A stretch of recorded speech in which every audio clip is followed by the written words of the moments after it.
नमस्कार, देवभूमि समाचार देख रहे हैं आप और आपके साथ मैं हूं ऋतु। चलिए बुलेटिन की शुरुआत करते हैं इस वक्त की बड़ी खबर के साथ। उत्तराखंड में छात्र संघ चुनाव आज प्रदेश भर में जारी है।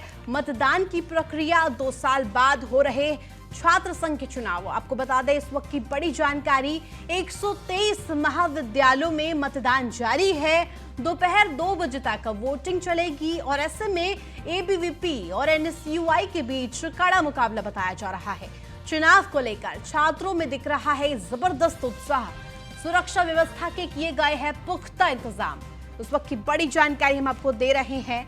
दोपहर 2 बजे तक, 2 बजे से जिस तरह से ये पूरी वोटिंग प्रक्रिया हो रही है, एबीवीपी और एनएसयूआई के बीच कड़ा मुकाबला बताया जा रहा है। चुनाव को लेकर जबरदस्त उत्साह है छात्रों के भीतर। सुरक्षा व्यवस्था के लिए भी पुख्ता इंतजाम किए गए हैं।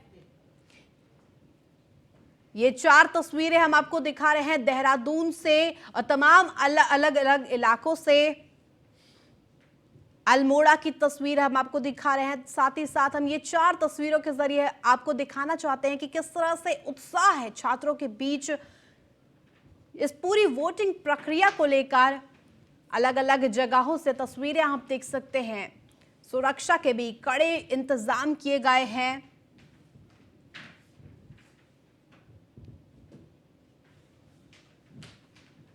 उत्तराखंड में प्रदेश भर में मतदान की प्रक्रिया जारी है और सभी छात्र संघ चुनाव में जिस तरह से एक हिस्सा ले रहे हैं बढ़ चढ़कर। देहरादून की तस्वीर हम दिखा रहे हैं आपको। साथ ही साथ तस्वीरों में आप देख सकते हैं। इसी खबर पर ज्यादा जानकारी के साथ हमारे विशेष संवाददाता सुदीप जैन जुड़ गए हैं। सुदीप, जिस तरह से अब प्रदेश भर में मतदान की प्रक्रिया जारी है, खासा उत्साह देखा जा रहा है छात्रों के बीच और खास तौर पर यह कहा जा रहा है कि एबीवीपी और एनएसयूआई के बीच कड़ा मुकाबला है। क्या कुछ ज्यादा जानकारी आपके पास?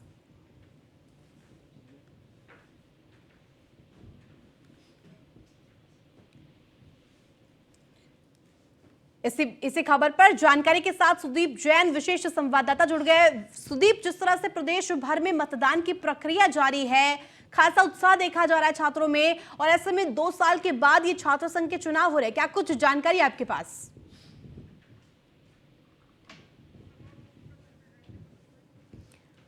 2 साल के बाद ये छात्र संघ चुनाव आयोजित किए गए हैं। उत्तराखंड में छात्र संघ चुनाव को लेकर छात्रों में खासा उत्साह देखा जा रहा है। प्रदेश भर में मतदान की प्रक्रिया फिलहाल जारी है और ऐसे में कहा जा रहा है कि कड़ा मुकाबला एबीवीपी और एनएसयूआई के बीच देखने को मिल रहा है। 123 महाविद्यालयों में ये मतदान प्रक्रिया हो रही है और ऐसे में आपको बता दें कि उत्तराखंड में छात्र संघ चुनाव है आज। सभी प्रत्याशियों की साख दांव पर लगी हुई है। प्रदेश भर में 2 साल बाद छात्र संघ के चुनाव हो रही है। अरे 2 बजे तक है, कितना करना है हमको? इसी खबर पर ज्यादा जानकारी के साथ सुदीप जुड़ गए। सुदीप, जिस तरह से अब प्रदेश भर में मतदान प्रक्रिया जारी है छात्र संघ चुनाव को लेकर और ऐसे में 2 साल बाद ये चुनाव कराए जा रहे हैं, तो क्या कुछ ज्यादा जानकारी आपके पास, किन मायनों में ये अहम है?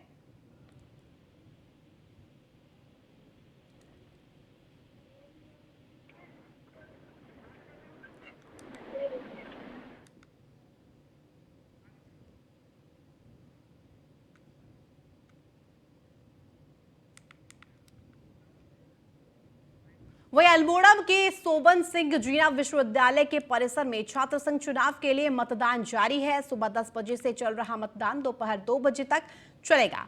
बुलेटिन में आगे बढ़ेंगे। अल्मोड़ा के सोबन सिंह जीना विश्वविद्यालय के परिसर में छात्र संघ चुनाव के लिए मतदान जारी है। सुबह 10 बजे से चल रहा मतदान दोपहर 2 बजे तक चलेगा। फिर मतगणना होगी। परिणाम घोषित होने के बाद पदाधिकारियों को शपथ दिलाई जाएगी। छात्र संघ चुनाव में 6400 विद्यार्थी अपने मताधिकार का प्रयोग कर रहे हैं। छात्र संघ चुनाव को शांतिपूर्वक संपन्न कराने के लिए विश्वविद्यालय परिसर में भारी फोर्स तैनात की गई है और साथ ही साथ धारा 144 लागू की गई है। बड़ी जानकारी हम आपको दे रहे छात्र संघ चुनाव से जुड़ी हुई, जो कि आज हो रही है और मतदान प्रक्रिया फिलहाल जारी है। दोपहर 2 बजे तक वोटिंग की प्रक्रिया जारी रहेगी। 6400 विद्यार्थी मतदान में हिस्सा ले रहे हैं और चुनाव के लिए जो कैंपस है उसमें भारी फोर्स की तैनाती की गई है। सुरक्षा के कड़े इंतजाम किए गए हैं। जो है छात्र संघ का जो मतदान यहाँ पर होना है, हमारे पास लगभग 6400 विद्यार्थी छात्र छात्राएं पंजीकृत हैं और कुल 9 बूथ हमने बनाए हुए हैं और पुलिस प्रशासन का हमें पूर्ण सहयोग मिल रहा है। पूरी सुरक्षा व्यवस्था कल से और कल तक जो 24 तक है, पूरी सुरक्षा व्यवस्था यहाँ पर चाक चौबंद है। और जो है इसमें जो है हमारे पास टोटल 21 प्रत्याशियों ने नामांकन कराया था, जिसमें से 7 निर्विरोध चुने गए हैं और जो हमारे 6 पदों पर जो है 14 प्रत्याशी इस समय वर्तमान में मैदान में। पुलिस प्रशासन के पूरे सहयोग से और स्थानीय प्रशासन के सहयोग से पूरी बहुत अच्छी व्यवस्था अभी तक संचालित हो रही है और आगे भी इसी तरह चलने की पूरी उम्मीद है। कितने बजे तक मतदान 10 बजे से चल रहा है, 2 बजे तक चलेगा। 2 बजे से 2:30 बजे तक हमारा ब्रेक होगा, उसके बाद फिर काउंटिंग प्रक्रिया शुरू होगी। पुलिस वहीं देहरादून उत्तराखंड एसटीएफ को बड़ी कामयाबी सामने हाथ लगी है। 1 लाख का इनामी बदमाश राजू दास अरेस्ट किया गया है। बड़ी जानकारी आपको दे दे, महाराष्ट्र से हुई राजू दास की गिरफ्तारी। बड़े मोबाइल शोरूम को करता था टारगेट और ज्वालापुर में भी बड़ी कामयाबी, बड़ी घटना को दे चुका है अंजाम। राजू दास के 2 साथियों की एसटीएफ को है फिलहाल तलाश और ऐसे में इस वक्त की बड़ी जानकारी हम आपको दे दे, बड़ी कामयाबी हाथ लगी है देहरादून उत्तराखंड एसटीएफ टीम के हाथ। राजू दास की अब गिरफ्तारी हो गई है, महाराष्ट्र से उसको अरेस्ट किया गया है। बता दें कि बड़े मोबाइल शोरूम को अपना निशाना बनाता था। 1 लाख का इनामी बदमाश है राजू दास और ऐसे में अब अरेस्ट कर लिया गया है। महाराष्ट्र से उसको गिरफ्तार किया गया है राजू दास, जो कि 1 लाख का इनामी बदमाश। 20 इनामी हम लोगों ने पकड़े हैं। इसी क्रम में एक बड़ी सफलता आज हमारे हाथ लगी है। 1 लाख रुपए का इनामी जनपद हरिद्वार से घोड़ासन गैंग का एक मेंबर है राजू दास, इसको महाराष्ट्र में शिरडी से गिरफ्तार किया गया है। ये काफ़ी नोटोरियस गैंग है। ये गैंग मतलब पूरे ऑल ओवर इंडिया कई जगह पर क्राइम कर चुका है। इनका मेन जो फोकस होता है, जिसको टारगेट करते हैं, ये मोबाइल के बड़े शोरूम्स हैं, उनको टारगेट करते हैं। और इसमें इन्होंने 2018 में थाना ज्वालापुर जनपद हरिद्वार में एक घटना कारित की थी। उस संबंध में ये इनामी चल रहा था। 1 लाख रुपए का इसका इनाम था, इसमें हमारी टीम को काफ़ी बड़ी सफलता मिली है। विशेष संवाददाता अधिक जानकारी के साथ हमारे साथ जुड़ गए सुदीप जैन। सुदीप, जिस तरह से अब ये पूरी कामयाबी हासिल की है उत्तराखंड और देहरादून एसटीएफ की टीम ने, बड़ी कामयाबी उनके हाथ लगी है। 1 लाख का इनामी बदमाश अब अरेस्ट कर लिया गया है महाराष्ट्र से। क्या अधिक जानकारी आपके पास? जी देखिए, राजू दास जो है ये एक घोड़ा दसान गैंग करके कहा जाता है। ये लोग करते क्या है, ये ग्रुप में आते हैं और किसी भी बड़े मोबाइल शोरूम के निकट चादर लेकर सो जाते हैं, फिर उसी चादर को लगा के शटर खोल के और मोबाइल लेकर फरार हो जाते हैं। इस राजू दास की बहुत दिनों से तलाश थी और महाराष्ट्र से अरेस्ट हुआ है। इसने 2 अन्य लोगों की भी जानकारी दी है जो इनके गिरोह में है और चोरी में शामिल होते हैं। ये बड़े शोरूम जो होते हैं मोबाइल के, उनको टारगेट करते हैं और लाखों लाख रुपए कीमत के फोन लेके फरार होते हैं। इस पर 1 लाख का इनाम था। इसकी अंतिम जो घटना है, जो लास्ट इसने घटना की थी, वो ज्वालापुर में की थी और इसके गैंग के विस्तार और भी हो सकता है। तो इसकी अरेस्टिंग के बाद एक निश्चित तौर पे पुलिस ने राहत ली है कि एक तो वांटेड पकड़ा गया, दूसरा पुलिस को ऐसा भी लगता है कि भविष्य में होने वाली घटनाओं पर, जिसमें मोबाइल शोरूम्स में जो बड़ी चोरी होती थी, उस पर भी विराम लगेगा। बिल्कुल सुदीप, और ऐसे में बहुत बड़ी खबर है एसटीएफ टीम के लिए। आगे भी आप बने रहिए, आगे भी आपसे जानकारी लेंगे। लंबे समय से फरार चल रहे आईएफएस अधिकारी किशन चंद को विजिलेंस टीम ने गिरफ्तार कर लिया है। किशन चंद की गिरफ्तारी गाजियाबाद के वैशाली से की गई है और आपको बता दें कि किशन चंद पर कॉर्बेट टाइगर रिजर्व की कालागढ़ रेंज में तैनाती के दौरान मोरगट्टी और पाखरों में अवैध तरीके से निर्माण कार्य कराने, हरे पेड़ों को काटने, सरकारी धन के दुरुपयोग और फर्जी बिल बनाकर ठेकेदारों को भुगतान करने के आरोप है। बता दें कि विजिलेंस टीम ने पूर्व आईएफएस अधिकारी किशन चंद के खिलाफ तैयार की है चार्जशीट, जिसमें कि आरोप लगाया है कि किशन चंद ने अपनी आय से 375 गुना ज्यादा संपत्ति अर्जित की है। यही नहीं, विजिलेंस ने 33 करोड़ की संपत्ति का खुलासा भी किया है। इस संपत्ति में किशन चंद की 7 करोड़ की संपत्ति है, जबकि ज्यादातर संपत्ति परिजनों के नाम खरीदी गई है। भोगपुर में बेटे के नाम से अभिषेक स्टोन क्रशर लगाया गया है। पिरान कलियर में पत्नी के नाम से ब्रज इंटरनेशनल पब्लिक स्कूल बनाया गया है। यही नहीं, स्कूल के लिए पत्नी के नाम पर ट्रस्ट बनाया गया है। किशन चंद के नाम पर 7 करोड़ की संपत्ति है। ज्यादातर संपत्ति परिजनों के नाम पर अर्जित की गई है। बेटे के नाम से अभिषेक स्टोन क्रशर लगाया गया है। पत्नी के नाम से ब्रज इंटरनेशनल पब्लिक का स्कूल भी है। स्कूल के लिए पत्नी के नाम पर ट्रस्ट बनाया गया। संपत्ति खरीदने के लिए ट्रस्ट जिस तरह से ऋण को अभी तक नहीं लौटाया गया है। हमारे साथ ज्यादा जानकारी के साथ सुदीप बने हुए हैं। सुदीप, जिस तरह से अब इन पर शिकंजा कसा गया है, पूर्व आईएफएस अधिकारी हैं, और ऐसे में क्या कुछ आगे कार्रवाई इन पर हो सकती है? बहुत भ्रष्ट रहा है और हरिद्वार में इनकी कोठी, इनकी नौकरी की शुरुआती दिनों से ही चर्चाओं में थी। उसके बाद पत्नी के नाम पर कॉलेज और पाखरू रेंज जो कि रिजर्व फॉरेस्ट का इलाका है, बिना भारत सरकार की अनुमति के एक भी नहीं हट सकता, वहां इन्होंने अवैध कटान कराया और साथ ही साथ समय समय पर गलत साक्ष्य भी जांचों में गलत तरीके से पेश की चल रही थी। जांच के बाद को कल दियाबाद वैशाली के निकट एक निजी अस्पताल से अरेस्ट किया गया। इससे पहले इनके अरेस्टिंग के लिए नोटिस भी चस्पा किए गए हैं। कुर्की की भी तैयारी थी।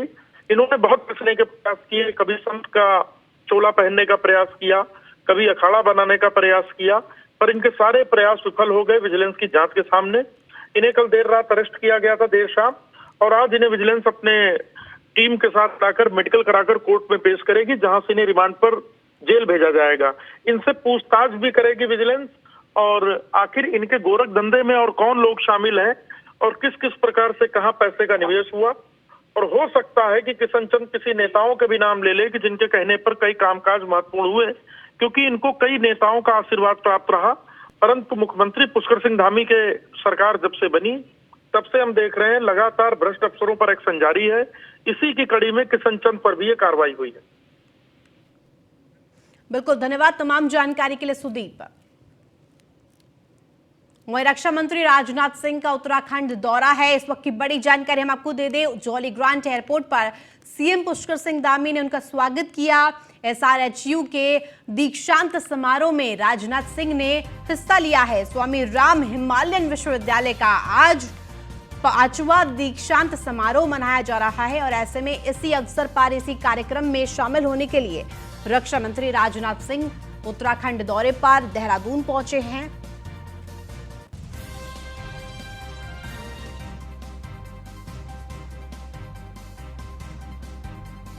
रक्षा मंत्री राजनाथ सिंह का उत्तराखंड दौरा, इस वक्त की बड़ी जानकारी हम आपको दे दें। जॉली ग्रांट एयरपोर्ट पर सीएम पुष्कर सिंह धामी ने उनका भव्य तरीके से स्वागत किया।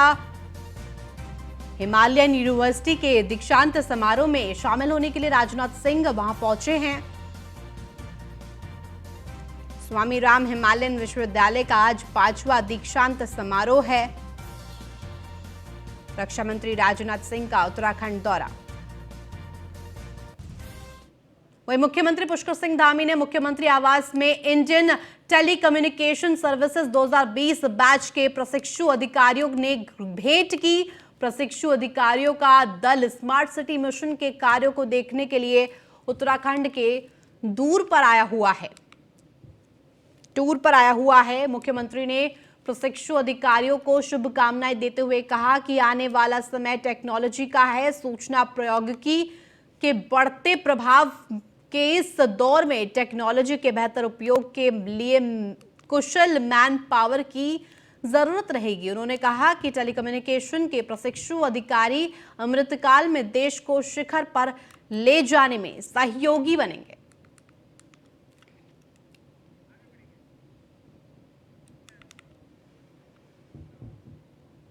वहीं राज्य के मेडिकल कॉलेज दून के बाद प्रदेश सरकार जल्द ही 3 और मेडिकल कॉलेजों में भी कोरोना संक्रमितों की जांच के लिए जीनोम सीक्वेंसिंग लैब स्थापित करेगी। इसके लिए international centre for disease control Delhi से पंजीकरण की अनुमति मांगी गई है। इसके अलावा बूस्टर डोज लगाने के लिए केंद्र सरकार से 3 लाख कोविड वैक्सीन मांगी गई है। स्वास्थ्य सचिव डॉक्टर राजेश कुमार ने कहा कि एयरपोर्ट और राज्य की सीमाओं पर बाहर से आने वाले लोगों की कोविड जांच में कोई आदेश नहीं दिए गए हैं। उन्होंने लोगों से अपील की है कि कोरोना संक्रमण की रोकथाम के लिए सरकार की ओर से जारी दिशा निर्देशों को लेकर अफवाह न फैलाएं।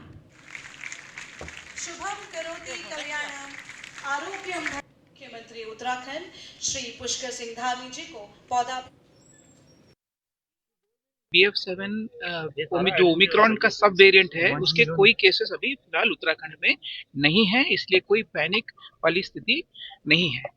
भारत सरकार से जो स्वास्थ्य सचिव महोदय हैं उनका लेटर आया था 20 दिसंबर को।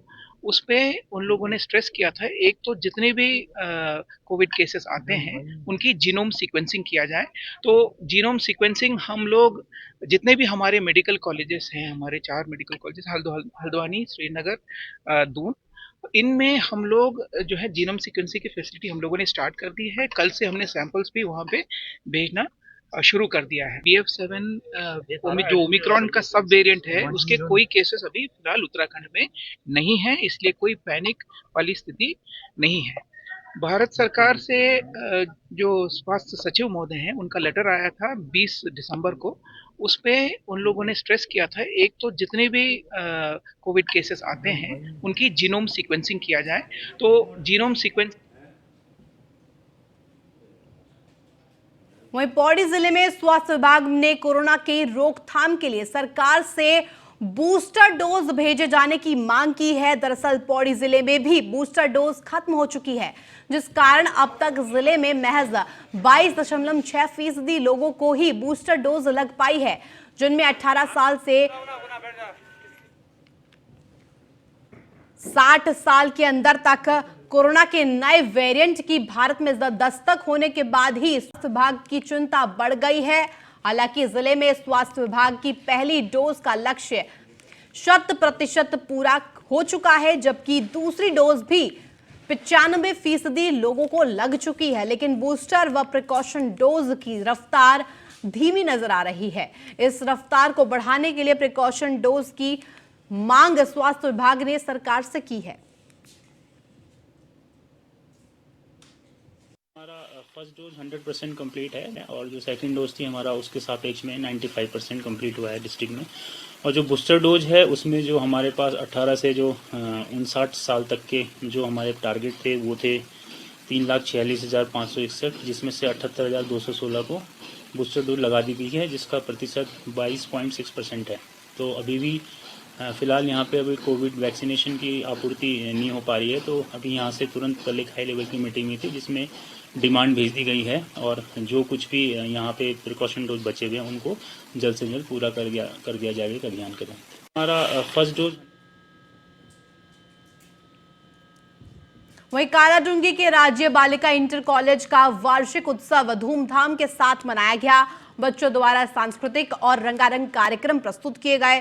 मुख्य अतिथि क्षेत्रीय विधायक बंशीधर भगत ने दीप जलाकर कार्यक्रम का शुभारंभ किया। विधायक ने बच्चों को अनुशासन में रहकर आगे बढ़ते रहने की प्रेरणा दी और कहा कि मेहनत कभी बेकार नहीं जाती, इसलिए मेहनत करते रहिए। कार्यक्रम में बंशीधर भगत ने स्कूल के एक हॉल में बनाने के लिए 10 लाख की राशि देने का भी ऐलान किया।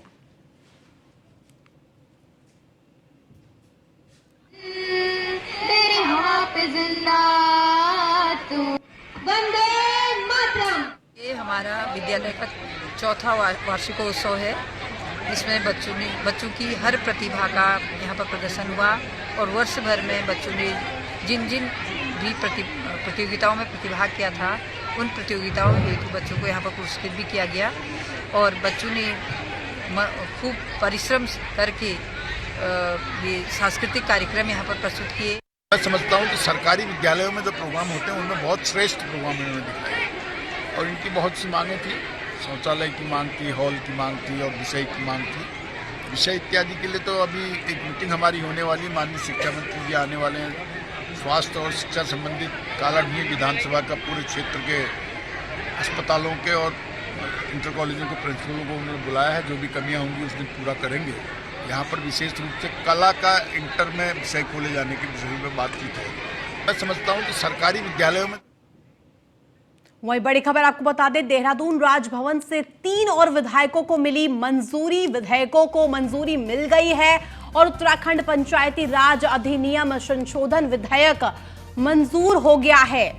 उत्तराखंड जिला योजना समिति संशोधन विधेयक भी मंजूरी मिल गई है। उत्तराखंड माल एवं सेवा कर संशोधन विधेयक को मंजूरी मिली है। बड़ी जानकारी आपको दे दे, विधानसभा के शीतकालीन सत्र में पास हुए ये 3 विधेयक। इस वक्त की बड़ी जानकारी हम आपको दे दें, विधानसभा के शीतकालीन सत्र में 3 विधेयकों को मंजूरी मिल गई है।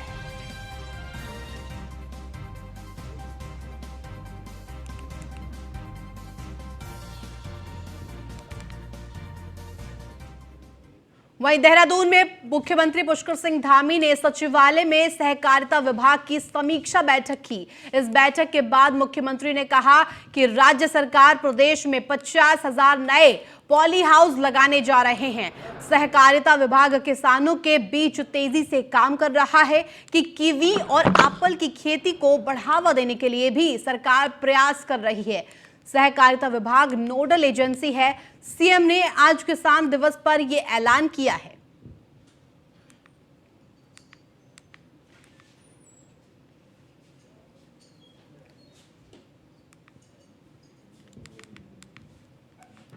सहकारिता विभाग चूँकि बहुत काफ़ी तेज़ी से किसानों के बीच में, हॉर्टिकल्चर वालों के बीच में एक बहुत अच्छा समन्वय का काम कर रहा है। एप्पल और कीवी मिशन में हम लोग तेज़ी से काम करेंगे। उसमें हमारा कोऑपरेटिव डिपार्टमेंट एक नोडल के रूप में काम करेगा। साथ ही साथ आने वाले समय में 50,000 पॉली हाउस हम बनाएंगे। चूँकि आज किसानों का भी दिवस है, उस दिवस के अवसर पर हम लोगों ने संकल्प लिया है कि राज्य सरकार इसमें काम करे। तो फिलहाल इस बुलेटिन में इतना ही। आप देखते रहिए न्यूज़ 1 इंडिया।